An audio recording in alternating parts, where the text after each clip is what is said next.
మనకిచ్చిన సామర్థ్యము, ఆ జొన్న కంకి దేవుడు మనకిచ్చిన పిల్లలు, ఆ జొన్న కంకి దేవుడు నీకు నాకిచ్చిన తలాంతులు.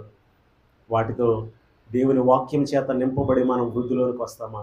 లేదంటే ఇష్టం వచ్చినట్టు మనకు నచ్చినట్లు ఖర్చు చేసేసుకుని వ్యర్థమైపోయిన తర్వాత, ఒంట్లో శక్తి అంతా ఉడికిపోయిన తర్వాత, మనం మన పిల్లల కొరకు, మన కుటుంబం కొరకు, మన దేవుని కొరకు ఏమీ చేయలేమని నిర్ధారించుకున్నాక అప్పుడు ఎంత గుండెలు బాదుకుని ఏం ఉపయోగం? తుమ్మకర్ర ఒకప్పుడు అలానే ఉంది.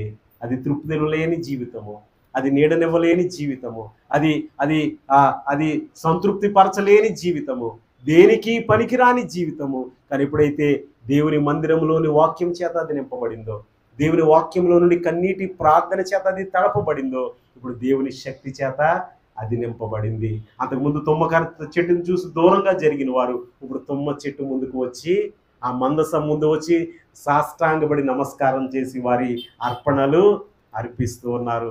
ఈరోజు దేవుడు నీతో నాతో మాట్లాడి ఉంటే, ప్రియ సహోదరుడా సహోదరి, ఎన్ని జొన్న కంకులు నీ జీవితంలో ఇంకా ఉండిపోయింది.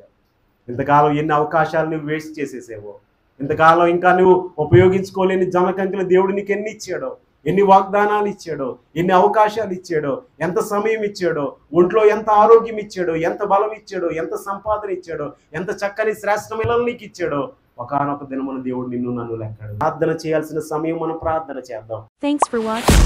Don't forget to subscribe for more inspiring videos.